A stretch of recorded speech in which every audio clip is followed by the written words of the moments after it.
ಪರಿಶಿಷ್ಟ ಜಾತಿಯವರ ಮೀಸಲಾತಿ ವರ್ಗೀಕರಣ ಆಗಬೇಕು ಅಂತ ಹೇಳಿ ಕಳೆದ 30 ವರ್ಷಗಳಿಂದ ನಿರಂತರವಾಗಿ ಹೋರಾಟವನ್ನು ಮಾಡ್ತಾ ಇದ್ದೇವೆ. ಈ ಹೋರಾಟ ಮಾಡುವಂಥ ಸಂದರ್ಭದಲ್ಲಿ ಹಲವು ಹೋರಾಟಗಾರರು ಜೀವನ ಬದುಕನ್ನೇ ಕಳೆದುಕೊಂಡು ಬಸವಳಿದಿದ್ದಾರೆ. ಸುಪ್ರೀಂ ಕೋರ್ಟ್ನ 7 ಜನ ನ್ಯಾಯಾಧೀಶರ ಸಂವಿಧಾನ ಪೀಠ ಈಗಾಗಲೇ ತೀರ್ಪನ್ನು ಪ್ರಕಟಿಸಪಡಿಸಿ 40 ದಿನಗಳು ಕಳೆದಿದ್ದಾವೆ. ರಾಜ್ಯ ಸರ್ಕಾರ ದಿವ್ಯ ನಿರ್ಲಕ್ಷ್ಯತೆಯನ್ನು, ತಟಸ್ಥ ನೀತಿಯನ್ನು ಅನುಸರಿಸಿದೆ. ಮೀಸಲಾತಿ ವರ್ಗೀಕರಣ ಮಾಡೋದ್ರಲ್ಲಿ ಅನೇಕ ದಟ್ಟ ಅನುಮಾನಗಳು ಇವತ್ತು ಕಾಡ್ತಾ ಇದ್ದಾವೆ. ಪರಿಶಿಷ್ಟ ಜಾತಿಗಳಿಗೆ ಕೊಡಮಾಡಿದ 15% ಮೀಸಲಾತಿ 74 ವರ್ಷಗಳಿಂದ ಪರಿಶಿಷ್ಟ ಜಾತಿಗಳಿರ್ತಕ್ಕಂಥ 101 ಜಾತಿಗಳಿಗೆ ಸಮನಾಗಿ ಹಂಚಿಕೆಯಾಗಿಲ್ಲ, ಸೌಲಭ್ಯ ದೊರೆತಿಲ್ಲ. ಪರಿಶಿಷ್ಟ ಜಾತಿಯಲ್ಲಿರ್ತಕ್ಕಂಥ ಕಟ್ಟಕಡೆಯ ಪರಿಶಿಷ್ಟ ಜಾತಿಯ ಸಮಾಜ, ಬಂಗಿ ಸಮಾಜ, ಮಾದಿಗ ಸಮಾಜ, ಜಾಡುಮಾಲಿ, ಸಮಗಾರ, ದಕ್ಕಲಿಗ ಅನೇಕ ಸಮಾಜದವು ತೀರ ಹಿಂದಿದ್ದಾರೆ. ಒಬ್ಬ ವಿಲೇಜ್ ಅಕೌಂಟ್ ಕೂಡ ಒಬ್ಬ ಕಾನಿಸ್ಟೇಬಲ್ ಕೂಡ ಸಮಾಜದಲ್ಲಿ ಇಲ್ಲ. ಇಂಥ ಸ್ಥಿತಿಯಲ್ಲಿ ಮೀಸಲಾತಿ ವರ್ಗೀಕರಣ ಮಾಡಿ ಕಟ್ಟ ಕಡೆಯಲ್ಲಿರ್ತಕ್ಕಂಥ ಸಮಾಜವನ್ನು ಮೇಲ್ಕೆತ್ತಬೇಕು, ಅವರು ಅಭಿವೃದ್ಧಿ ಮಾಡಬೇಕು ಅನ್ನೋ ಆಶಯದಿಂದ ನಾವು ಹೋರಾಟವನ್ನು ಮಾಡ್ತಾ ಇದ್ದೇವೆ. ಏನು ಇಂತಹ ಕಟ್ಟ ಕಡೆಯವ್ರ ಮೇಲೆತ್ತುವಂತಹ ಕೆಲಸ ಬಾಬಾ ಸಾಹೇಬ್ ಅಂಬೇಡ್ಕರ್ ಅವರ ಆಶಯಗಳು, ಸಂವಿಧಾನದ ಆಶಯಗಳು, ಪರಿಕಲ್ಪನೆಗಳಾಗಿದ್ದಾವೆ. ಆದ್ದರಿಂದಲೇ 7 ಜನ ನ್ಯಾಯಾಧೀಶರ ಪೀಠ ತೀರ್ಪನ್ನು ಪ್ರಕಟಿಸಿ ಮೀಸಲಾತಿ ವರ್ಗೀಕರಣ ಮಾಡಲಿಕ್ಕೆ ರಾಜ್ಯ ಸರ್ಕಾರಕ್ಕೆ ಸಂವಿಧಾನದ ಬಗ್ಗದ ಹಕ್ಕಿದೆ, ಅಧಿಕಾರ ಇದೆ ಅಂತ ತೀರ್ಪನ್ನು ಪ್ರಕಟಿಸಿದೆ. ತೀರ್ಪನ್ನು ಪ್ರಕಟಿಸಿ 40 ದಿನ ಆದರೂ ಕೂಡ ಸನ್ಮಾನ್ಯ ಶ್ರೀ ಮುಖ್ಯಮಂತ್ರಿ ಸಿದ್ದರಾಮಯ್ಯನವರ ಸರ್ಕಾರ ಯಾವುದೇ ಪ್ರತಿಕ್ರಿಯೆಯನ್ನು ಕೊಟ್ಟಿಲ್ಲ. ಆದ್ದರಿಂದ ಕೂಡಲೇ ಮೀಸಲಾತಿ ವರ್ಗೀಕರಣ ಮಾಡಬೇಕು, ಕೂಡಲೇ ರಾಜ್ಯ ಸರ್ಕಾರ ಸಚಿವ ಸಂಪುಟವನ್ನು ಕರೆದು ತಮ್ಮ ತೀರ್ಪನ್ನು ಪ್ರಕಟಿಸಬೇಕು. ಇದು ನ್ಯಾಯಾಲಯಕ್ಕೆ ಕೊಡುವಂತಹ ಗೌರವ ಮತ್ತು ಸಂವಿಧಾನಕ್ಕೆ ಕೊಡುವಂಥ ಗೌರವ ಅಂತ ಈ ಸಂದರ್ಭದಲ್ಲಿ ರಾಜ್ಯ ಸರ್ಕಾರಕ್ಕೆ ನಾನು ಮನವಿಯನ್ನು ಮಾಡ್ತಾ ಇದ್ದೇನೆ. ಈ ಒಂದು ಮೀಸಲಾತಿಯ ಹೋರಾಟ ದೇಶದ ಅನೇಕ ರಾಜ್ಯಗಳಲ್ಲಿ, ತೆಲಂಗಾಣ, ಆಂಧ್ರ ಪ್ರದೇಶ, ತಮಿಳುನಾಡು, ಹರಿಯಾಣ, ಪಂಜಾಬು, ಜಾರ್ಖಂಡು ಅನೇಕ ರಾಜ್ಯಗಳಲ್ಲಿ ವಿವಾದ ಇದೆ. ಅನೇಕ ಹೋರಾಟಗಳು ಎಲ್ಲ ರಾಜ್ಯದಲ್ಲೂ ನಡೆದಿದೆ. ಅನೇಕ ಆಯೋಗಗಳು ಈ ವಿಚಾರದಲ್ಲಾಗಿದ್ದಾವೆ.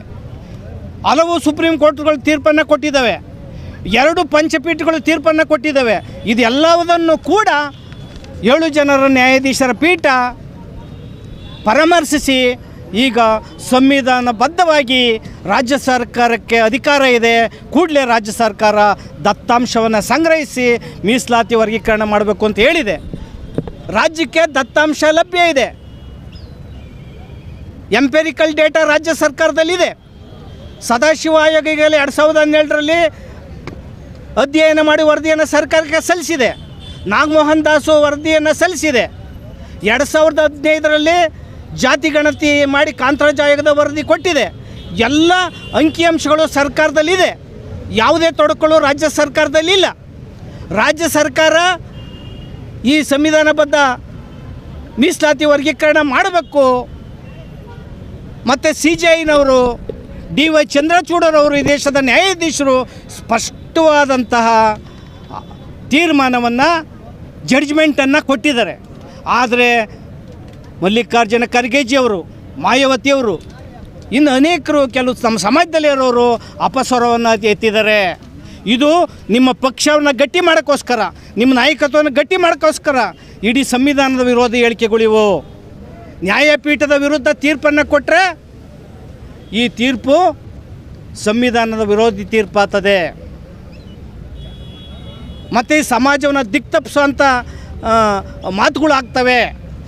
ಮತ್ತು ತೀರ್ಪನ್ನು ಕೊಡೋಂಥ ಸಂದರ್ಭದಲ್ಲಿ ನಾನು 500 ಪುಟದ ತೀರ್ಪನ್ನು ನಾನು ಓದಿದ್ದೇನೆ, ಜಡ್ಜ್ಮೆಂಟನ್ನು. ಅದರಲ್ಲಿ ಸಂವಿಧಾನದ ವಿಧಿ 10, 15, 16, 17, 46, 16ನೇ 1, 16ನೇ 4, 15ನೇ 4, 15ನೇ 1, 335ನೇ ವಿಧಿ, 341ನೇ ವಿಧಿ, 347ನೇ ವಿಧಿ, 342 ಈ ಎಲ್ಲ ವಿಧಿಗಳನ್ನು ಕೋಟ್ ಮಾಡಿ ಕಾನ್ಸ್ಟಿಟ್ಯೂಯೆಂಟ್ ಅಸೆಂಬ್ಲಿನಲ್ಲಿ ಬಾಬಾ ಸಾಹೇಬ್ ಅಂಬೇಡ್ಕರ್ ಅವರು ಏನು ಮೀಸಲಾತಿಯನ್ನು ಡಿಫೈನ್ ಮಾಡೋದಕ್ಕೆ ಬೆಳಕನ್ನು ಚೆಲ್ಲಿದ್ರು ಕಾನ್ಸ್ಟಿಟ್ಯೂಯೆಂಟ್ ಅಸೆಂಬ್ಲಿ, ಅದರಲ್ಲೂ ಕೂಡ ಜಡ್ಜ್ಮೆಂಟಲ್ಲಿ ಕೋಟ್ ಮಾಡಿದ್ದಾರೆ.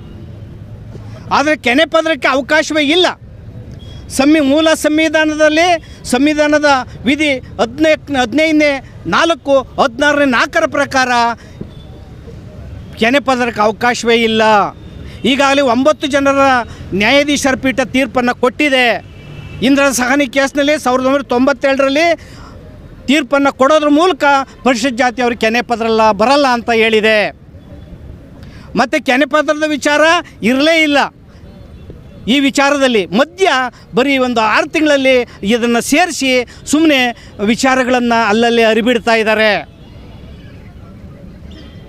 ಇದು ಕ್ರಿಮಿನಲ್ ಕಾನ್ಸ್ಪಿರಸಿ ಆಗ್ತದೆ. ಈ ಸಮಾಜನ ದಿಕ್ತಪ್ಸೋತಾಗ್ತದೆ, ಕಂಟೆಂಪ್ಟ್ ಕೋರ್ಟ್ ಆಗ್ತದೆ.